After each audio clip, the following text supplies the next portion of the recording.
4 while Vivid had his come up after quarantine. So this is kind of the old guard versus the new guard somewhat. Kind of weird to say that because it's 2024, but starting off on small battlefield, and we are seeing the Game & Watch from Dusk. We were talking a little bit earlier, Yeah. basically Leroy, but Dusk is deciding on this Game & Watch. Yeah, and I like the idea of the Game & Watch. There are some ways that you can get around and annoy young Link. Like you said, there are Toon Link, sorry. Toon Link has a lot of ways that you can kind of counterplay around it. I think part of it has to do with the air physics of Toon Link.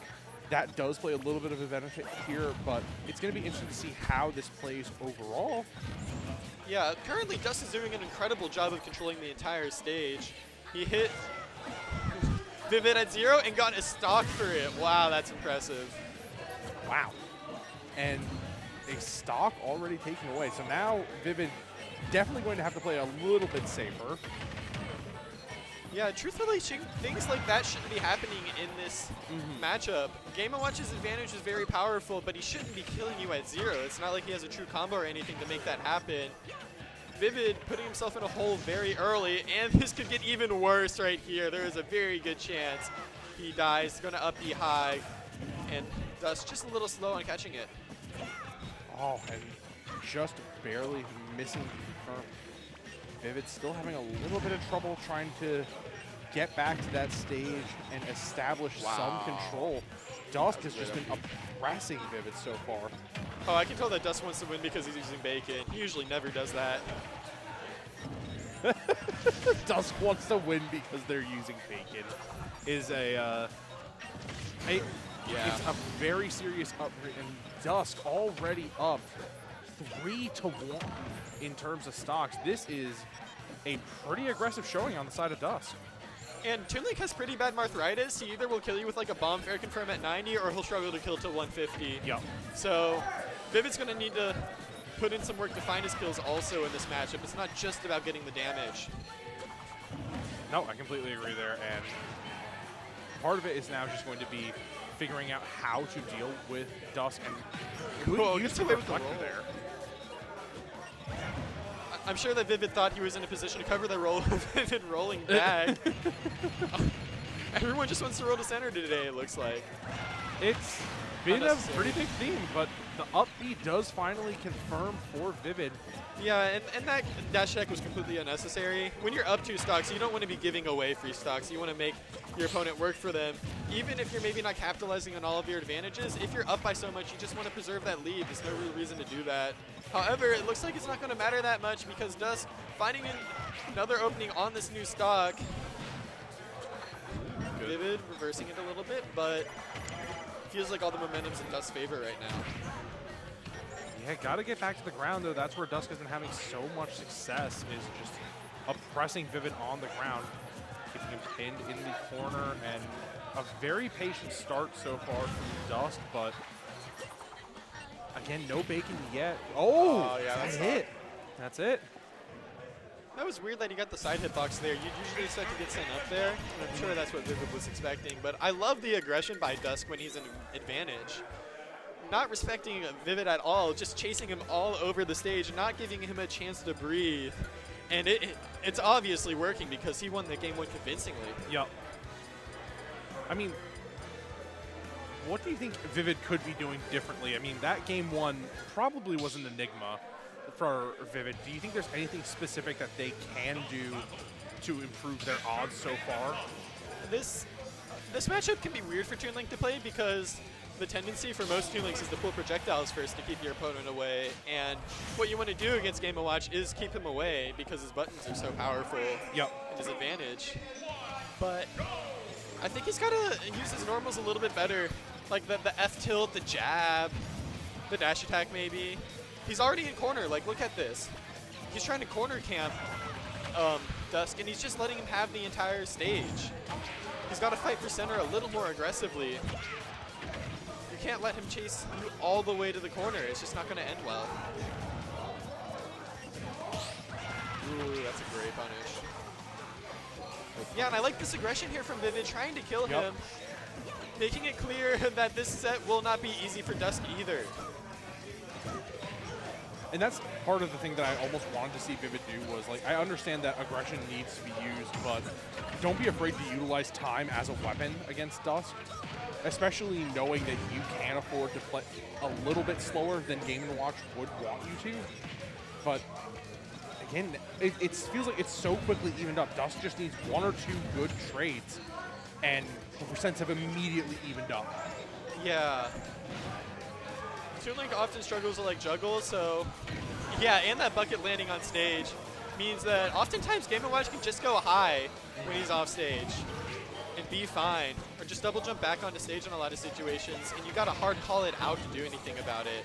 You can't just throw a bomb there like Toon Link can do against most characters.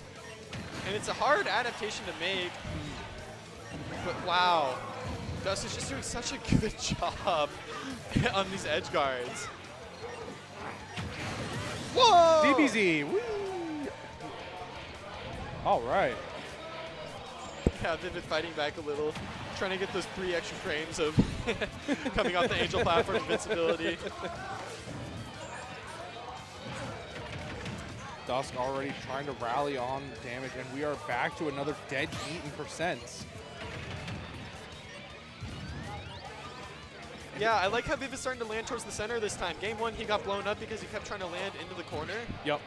But now he's just trying to land into the center sometimes. And Dusk is doing a good job of catching it. It's his blind spot. No, that makes complete sense to me. I do think that it is good to see how they have been. Okay. Just caught a dash in with that bomb, and that's going to be a stock at 60. Great confirm. What a confirm from Vivid. Rare to see Toon Link get stocks that early, especially against a character as elusive as Game & Watch. And yeah, he's getting everything he wants right now.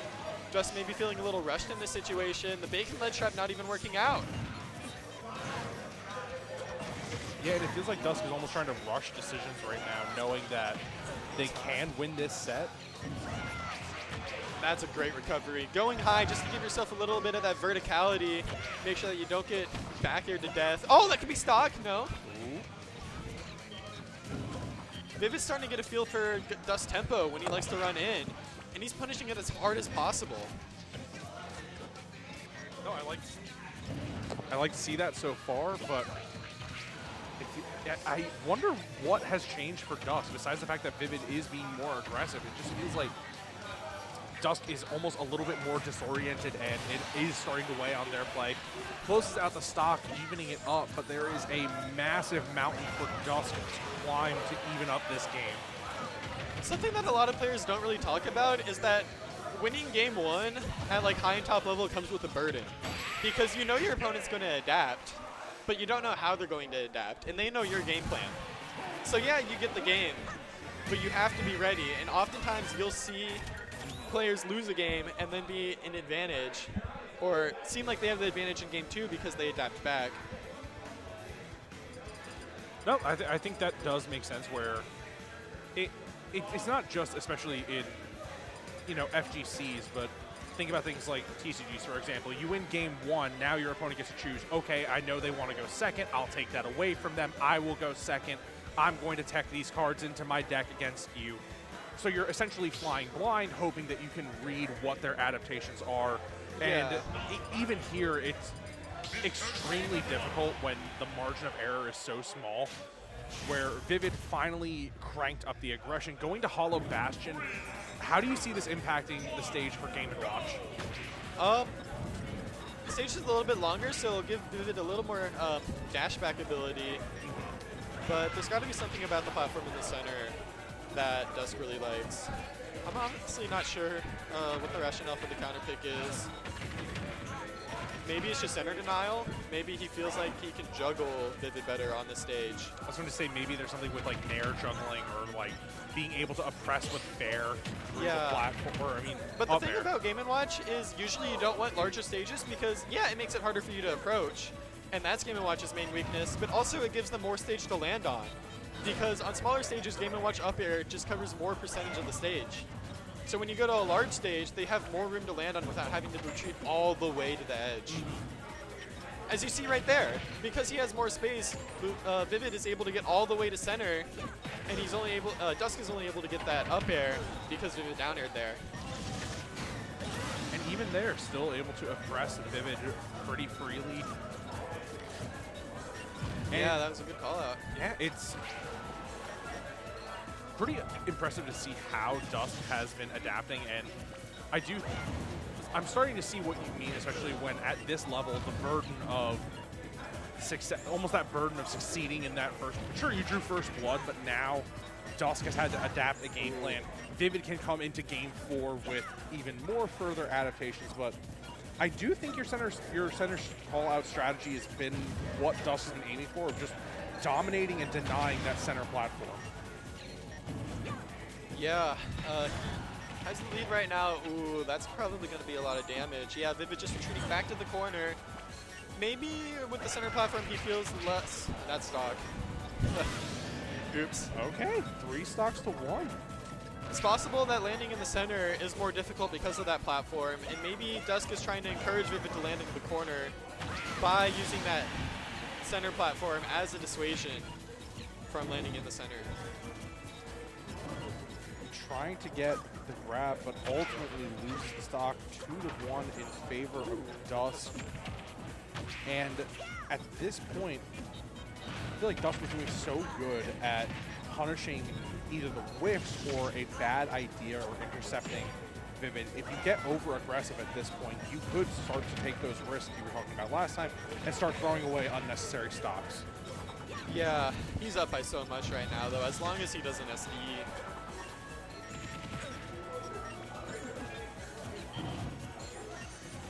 Going for the up air. Yeah, more rolling into the center. I'm seeing it from both players, but especially Vivid. He's just feeling so pressured in the corner. He has to choose the most greedy option. He's going to be dead there. What a good edge guard from Dusk.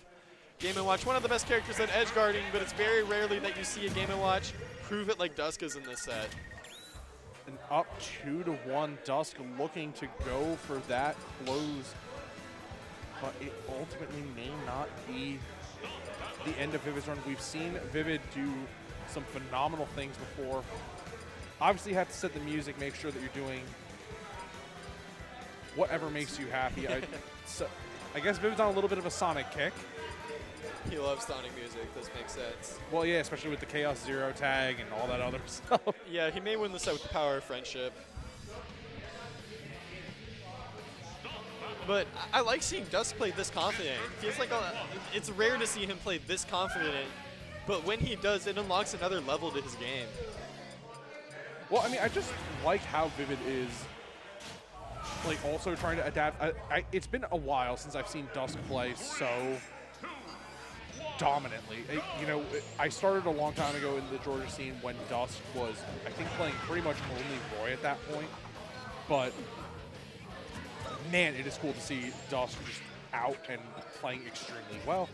It's back to small battlefield for this matchup, so hopefully we will still get a solid game 3, and Dusk already off with 50+% off of these strings. Vivid looks completely lost in the corner. Like, he just doesn't know how to get out of there. See, he's in the other corner now. He can't get back to a solid footing. Weeds. If he tries a grounded option, Dusk is all over it. If he tries to jump, Dusk is all over it. Well, it feels like Vivid, on the other hand, when he's in the corner, he's maybe choosing options that are a little too greedy. Dusk is all over it. However, this game is opening up even. On a second. Yeah, see another dash attack from corner. That's another greedy option. Dusk just slow to punish it. And Dusk going so low to try and intercept Vivid. And again, I'm seeing what you're saying with being lost, especially on these options. It feels like Vivid is just choosing so many unconventional options to try and stump Dusk, when going back to the basic and fundamentals of what has made your character strong could probably get a little more mileage. I think I'd also like to see Vivid play a little more grounded. There's really no reason for these full hops against Game & Watch. Between his frame -2 up B out of shield and his up smash, there's no reason to be landing on him. You're not going to get anything out of it, but Vivid is still using a bunch of full hops in neutral, and they're not really doing anything. You've got to bait Game & Watch using your grounded movement. Ooh. but not enough. Vivid still trying to shark out against Dusk, but Dusk makes it back to the ground and continues this dominating assault. All right, this could be something, though. You got to find the stock here. Just commits to something unnecessarily. Probably thought that that boomerang would push him the other way, but just drops himself back in the corner once again. And still just choosing these greedy options, the up B not connecting, and it's still not enough to bring Dusk out. 145, Dusk is living forever and finally closed out. A little bit of a commentator's curse there, unfortunate. Hey, it happens. Vivid only at 60. Maybe it can make something happen here. Another dash attack from the corner. Even as a spectator, it's starting to frustrate me a little bit. Maybe he's getting away with most of them. Gets a hit here, though. And Vivid's still going for these dash attacks out of the corner, but now kind of just going back to what they feel comfortable with. Yeah, I like his patience. He's just going to miss the grab there, though, not expecting the cross-up. Dusk's reactions while Vivid is in the corner have been so impressive. He's just been all over every option. It's just, I feel like there's a level of patience to Dusk's play right now that Vivid isn't able to break through. Yeah, he's got a good shot of getting it this game, though. I'd call this about even in percents and killability. Maybe he can make something happen here. Trying to time that boomerang into F tilt, but Dusk gets up at the perfect time. Dash Jack does cover, but not enough. Dusk having to fight their way out of the corner. Poke with the arrow, and again sent to a similar position. Yeah, I like what Vivid's doing here. See, he's just standing there and F tilting, not giving Dusk any obvious openings that he can take advantage of like he's been doing this whole set. And now it's Dusk that's having to play a little more careful. And see how much harder it is for him to find an opening when Vivid plays like this? Yep.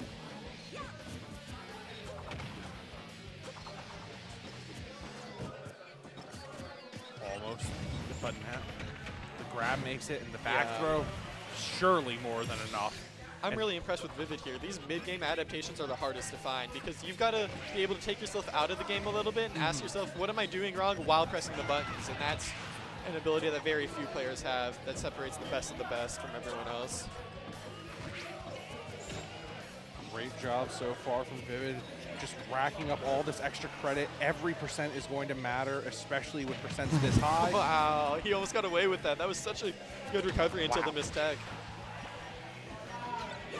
Just a great pressure so far on the side of Vivid. Hold on. Oh, stock. Yeah. We are going to game 5. Very beautiful play from Vivid in the second half of that game. You could see him run away with it as soon as he made those adaptations, playing a little, keeping his cards a little bit closer to the chest. And Dusk didn't have any comebacks that game. No, none there, but close enough overall. Going back to Hollow Bastion, Dusk had a great comeback on that stage in game 3. So now Vivid not only has to adapt to the counter pick, but also try to carry this momentum into the final game. I'm thinking that with Vivid's new game plan, this counter pick may help him out a little, though, because if he's able to sit under the platform and play super safe, super tight, it may be difficult for Game & Watch to force any openings because he can't go above him anymore. And Vivid already starting to show that exact game plan by locking down the center and playing very decommitted from Dusk. Yeah, see, just running back every time. No need for any aggressive dash attacks or anything that may give up his advantage. And this is where Game & Watch starts to struggle if you play like this. So I know a lot of people struggle against Game & Watch and understandably so. But oftentimes they're just giving him free hits. But you've got to play a little more safe, a little more boring against Game & Watch. And that's how you can really beat this guy. Wow, what a conversion there from Vivid. Yeah, Vivid's in his bag right now. And now still trying to just and continue this pressure. Dusk looks a little bit lost. Dusk needs to be a little more aggressive now, I think, on calling out these dashbacks. Because Vivid is like doing these micro dashbacks into like these F tilts. but he's not giving up that much space. It's not like he's getting pushed all the way to the corner immediately like he was in the first couple of games. So I think Dusk has to call out these dashbacks a little more aggressively because it's the only opening that Vivid's really giving him right now. See, like that, nearly catching the roll in, but just a little late on that dashback. Now getting a little more antsy. Dusk is finally starting to lay on that pressure and trying to dominate the center, but Vivid gets a good grab. He's trying to shark out Dusk. Bucket's nearly full. If he buckets one more bomb, he'll have a full bucket. I don't think bomb bucket is that powerful, but it's still something to look out for. That move is enormous. Yeah, it's still something I feel like Vivid will absolutely have to respect, but it's not going to be as devastating as something else. Yeah. Okay. See, that's what I mean by calling out like the dashbacks. Vivid jumps back, takes a chair to the face. That's a great job by Dusk, but he's need to convert here. Not able to. Yeah, having a little bit more trouble than they would like, especially for their losers round. Okay, a good conversion from Dusk. It's not completely out of the realm of possibility, but it's still skewed towards Vivid. Wow, he knows everything right now. Catching the roll behind immediately. Okay, good. However, Game & Watch, a character that's really good on adding on percent really quickly.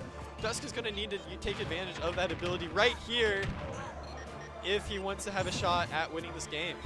And Toon Link, honestly, a character that gets cheesed pretty easily, especially with Game & Watch's tools. Has that very strong back air off stage. Already at 82%. You start to worry here if you're Vivid, I think. What specifically do you think you'd be worried about?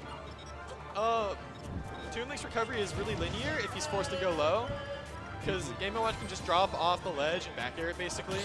So if he gets off stage, he's going to have to time when he goes high very carefully. And also, you just got to worry about the smash attacks. Getting hit by a straight up smash or down smash here, or straight bacon. Okay. And now it's almost an even game again. Dusk bringing this back. Vivid has to find the closure that they need, 72%.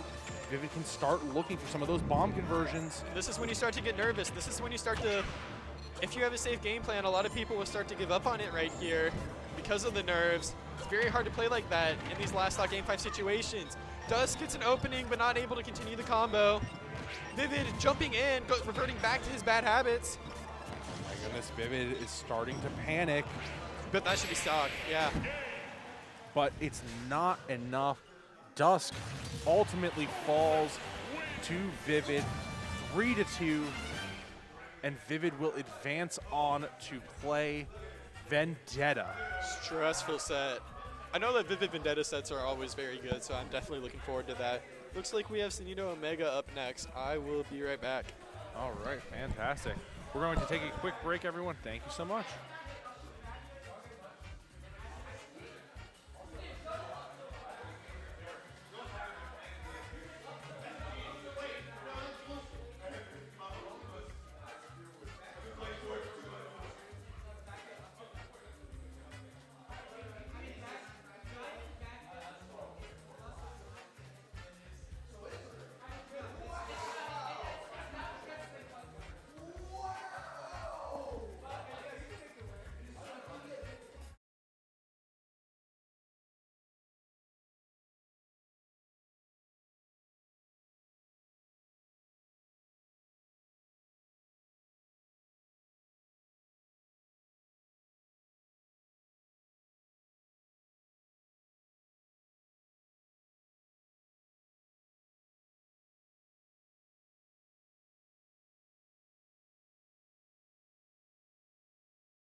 And welcome back to 404, everyone. I am Dusk.